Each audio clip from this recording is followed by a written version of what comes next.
Oke guys, di video kali ini gue akan menceritakan seluruh alur cerita dari film CJ7. Film ini telah rilis pada tanggal 30 Januari tahun 2008. Di dalam film ini bercerita tentang Dicky dan ayahnya yang merupakan keluarga yang kurang mampu. Suatu hari Dicky menemukan seekor anjing alien yang diberi nama CJ7. Semenjak kehadiran CJ7, hidup Dicky menjadi lebih berwarna. Penasaran dengan persahabatan Dicky dengan alien tersebut? Yuk kita masuk saja ke ceritanya guys.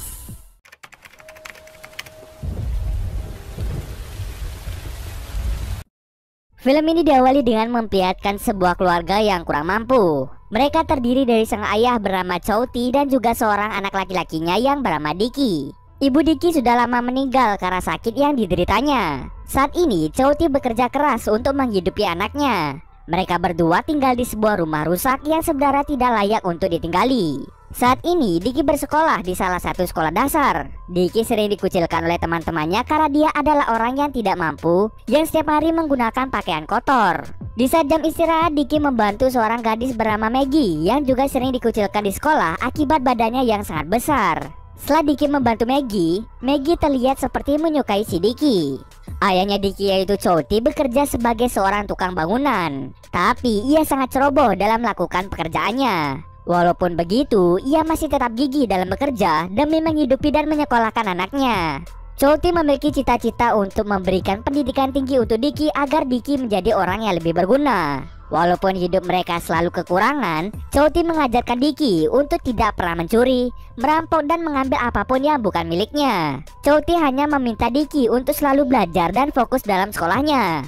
Walaupun mereka hidup dalam kemiskinan, mereka berdua selalu memiliki cara untuk bisa bahagia di tengah kekurangan yang mereka alami. Karena mereka tidak memiliki TV, mereka pun sering pergi ke sebuah toko hanya untuk menonton TV. Di sana mereka menonton berita tentang adanya pesawat luar angkasa yang sempat jatuh ke bumi. Saat sedang menonton TV, Dicky tiba-tiba menghilang entah kemana. Ternyata Dicky sedang melihat robot CJ1, robot yang sangat canggih.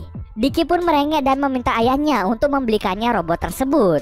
Tetapi karena ayahnya tidak mempunyai uang sepeser pun, ia pun langsung memukul Dicky agar Dicky berhenti merengek-rengek. Dicky pun menjadi marah dan dia langsung kabur menjauhi ayahnya. Mengetahui hal tersebut, Chouty langsung mengejar Dicky.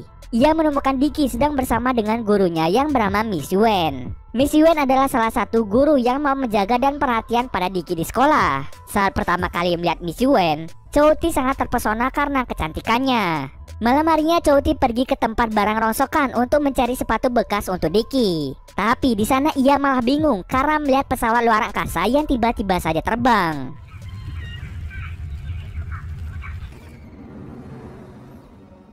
Lalu Chouty menemukan sebuah bola hijau. Tanpa berpikir lama, ia pun langsung membawa bolanya untuk diberikan kepada Dicky. Dicky pun sangat senang melihat mainan barunya itu. Keesokan harinya Dicky membawa mainan itu ke sekolah untuk dipamerkan kepada teman-temannya. Dicky menamai mainannya dengan sebutan CJ7. Salah satu temannya yang bernama Johnny mengejek Dicky karena mainannya itu sangat-sangat jelek. Mendengar hal tersebut, Dicky pun langsung marah. Dia sebenarnya ingin mengajar Johnny, tetapi Johnny langsung memanggil anak buahnya untuk mengajar Dicky. Setelah pulang dari sekolah, Dicky dimarahi habis-habisan oleh ayahnya karena ia bertengkar dengan Johnny. Saat dimarahi, Dicky secara tidak sengaja menekan antena dari mainan tersebut. Seketika hal-hal yang aneh pun mulai terjadi. Bola hijau itu secara perlahan-lahan berubah menjadi seekor anjing alien. Anjing alien itu mampu merubah apel busuk menjadi apel segar. Dicky pun sangat senang karena akhirnya ia memiliki mainan yang sangat lucu. Saking senangnya, Dicky sampai bermimpi tentang anjing aliennya yang mampu melindunginya. Bahkan alien tersebut mampu membantunya mendapatkan nilai tinggi di dalam ujian sekolahnya. Keesokan harinya Dicky terbangun dari mimpi indahnya dengan apel yang masih ada di mulutnya. Dia pun bergegas pergi ke sekolah untuk mengetes kemampuan CJ7. Tetapi kemampuan CJ7 tidak seperti apa yang ia bayangkan. CJ7 sama sekali tidak bisa melindungi Dicky dari kejaran anjing. Lalu CJ7 juga tidak bisa memberinya alat untuk bisa membuat Dicky mendapatkan nilai bagus. CJ7 malah memberinya tembakan pup pada Dicky.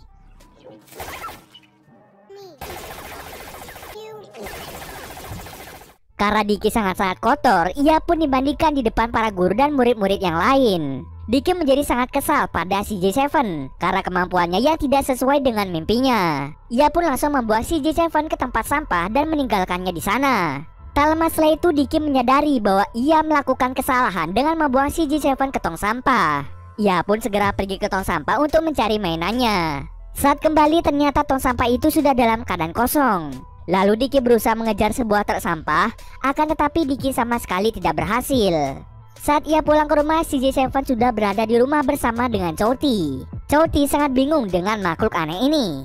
Ia bertanya-tanya makhluk apa sebenarnya dia. Diki kemudian menjawab bahwa CJ7 muncul dari bola hijau yang pernah dibawa pulang oleh Chouty. Saat Diki dan Chouty sedang tertidur, CJ7 terus memperhatikan mereka yang tertidur dengan banyak keringat karena cuaca yang panas. Kemudian CJ7 menggunakan kekuatannya untuk menghidupkan kipas yang sudah rusak agar Diki dan ayahnya bisa tidur dengan nyenyak. Di pagi harinya Diki pergi ke sekolah dengan membawa CJ7. Tapi sialnya Johnny dan teman-temannya sekilas melihat gerak-gerik dari CJ7. Mereka pun segera menangkap CJ7 dan mencoba untuk membuka isi tubuh dari boneka tersebut. Mengetahui hal tersebut, Diki tidak tinggal diam. Dia mencoba untuk memukul Johnny. Akan tetapi pukulannya ditahan oleh anak buah dari Johnny. Ketika anak buahnya ingin memukul Diki, tiba-tiba Maggie datang untuk melakukan pertarungan dengan anak buah Johnny.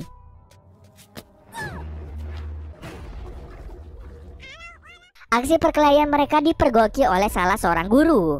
Guru itu pun langsung menghukum mereka semua di tengah lapangan. Setelah guru itu pergi, Diki menunjukkan kepada Johnny bahwa CJ7 adalah makhluk alien yang lucu yang bisa melakukan apapun. Diki juga berterima kasih pada Johnny karena ia tidak menceritakan tentang CJ7 pada gurunya. Kini Johnny dan Diki menjadi berteman. Sebelum Diki berangkat ke sekolah, Diki memberikan hasil ujiannya pada Chouty. Chouty sangat senang karena untuk pertama kalinya Diki mendapatkan nilai sempurna. Ia pun langsung memamerkan hasil ujian Diki ke beberapa rekan kerjanya. Tidak hanya itu, dia juga memamerkan hasil ujian Diki kepada bosnya. Tapi bosnya tidak percaya dan berkata bahwa Diki mendapatkan nilai bagus karena menyontek dengan temannya. Saat bosnya melihat hasil ujian Diki, ternyata Diki mendapatkan nilai 0. Tetapi Diki dengan sengaja merubah nilainya menjadi 100. Kemudian Chouty dipecat karena hampir mencoba memukul bosnya. Setelah pulang dari tempat kerja, Chouty langsung memarahi Diki karena ia telah berbohong pada ayahnya. Diki merubah nilainya karena ia tidak ingin membuat Chouty merasa sangat-sangat kecewa. Lalu Chouty mengambil CJ7 dengan paksa. Mereka kemudian membuat sebuah perjanjian. Jika Diki bisa mendapatkan nilai ujian di atas 60, maka Diki bisa melakukan apapun yang ia mau, termasuk mengambil CJ7 kembali. Akhirnya dengan perjanjian itu membuat Diki menjadi lebih giat belajar untuk mendapatkan nilai di atas 60. Setelah Diki berangkat sekolah, Chouty menyadari bahwa Diki melupakan makan siangnya. Ia pun langsung pergi ke sekolah untuk memberinya bekal makan siang pada Diki. Lalu di sana ia bertemu dengan Miss Yuen.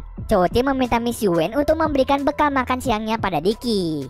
Kemudian Miss Yuen menawarkan dirinya untuk membantu Diki agar bisa mendapatkan nilai sempurna. Chouty pun sangat berterima kasih pada Miss Yuen karena ia selalu perhatian kepada anaknya. Setelah itu Chouty pergi ke tempat kerjanya untuk meminta maaf pada bosnya. Ia juga meminta bosnya untuk menerimanya bekerja kembali. Tanpa diduga bosnya langsung menerima Chouty untuk bekerja lagi. Ia juga memberikan bonus pada Chouty sebagai permintaan maaf karena telah mengejek Diki. Setelah mendapatkan bonus itu, Chouty semakin bersemangat dalam bekerja. Tapi sebuah insiden pun terjadi di mana Chouty yang sedang bekerja mengalami kecelakaan yang mengakibatkan dirinya meninggal dunia.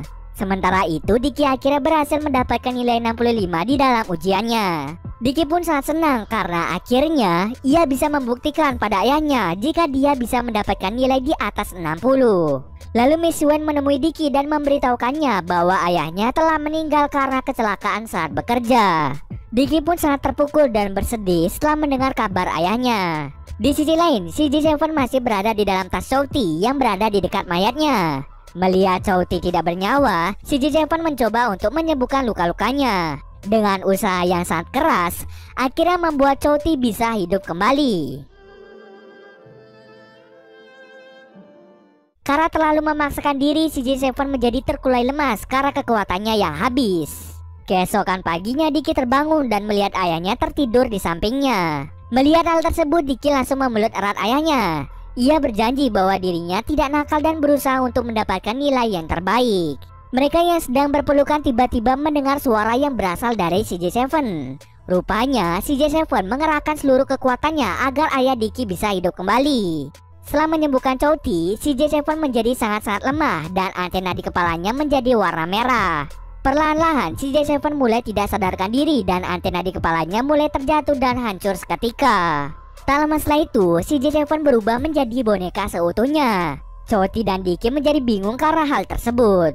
Mereka mencoba segala cara untuk membuat si J7 hidup kembali. Mulai dari menggunakan baterai, memberinya sengatan listrik, dan memberinya infus. Tetapi semua cara yang mereka lakukan tidak ada yang berhasil. Sadar jika si J7 tidak bisa kembali seperti semula, Diki pun memutuskan untuk terus belajar dan menjadikan si J7 sebagai motivasinya. Di akhir cerita kita bisa melihat bahwa semua orang telah kembali hidup normal. Mereka semua datang ke acara piknik di sekolah Diki. Di sana anak buah Johnny jatuh cinta pada Maggie, tetapi Maggie hanya menyukai Diki. Sementara Diki malah menyukai Fanny, yaitu salah satu temannya. Dan Fanny juga terlihat menyukai Diki. Tetapi mereka tidak bisa bersama karena Johnny terus merebut Fanny dari dirinya. Sedangkan Choti jatuh cinta pada Miss Wen dan ia mencoba untuk mendekatinya dengan memberikan bunga. Tak lama setelah itu, Diki melihat piring terbang yang turun di dekat tempat pikniknya. Tak berselang lama, muncullah anjing alien yang sama seperti si J7. Tapi mereka memiliki warna yang berbeda-beda. Sepertinya mereka akan membuat si J7 agar bisa hidup kembali. Dan cerita pun selesai. Film ini mengajarkan kita untuk selalu bersyukur dengan apa yang kita punya. Kita harus mencontoh sifat dari Choti yang selalu tegar dalam menjalani kehidupannya yang selalu kekurangan. Walau begitu, Choti selalu meminta Diki untuk menjadi orang baik dan memintanya untuk tidak mencuri. Film ini juga mengajarkan kita betapa pentingnya pendidikan tersebut. Walau keadaan kurang mampu, jangan pernah sekali-sekali melupakan pendidikan. Oke, mungkin segitu dulu alur cerita film kali ini. Kalau kalian ada yang request film atau mereview sebuah film, silahkan komen aja di bawah guys. Jika ada yang salah atau kurang dari alur cerita di atas, gue mohon maaf. Oke, see you next video guys.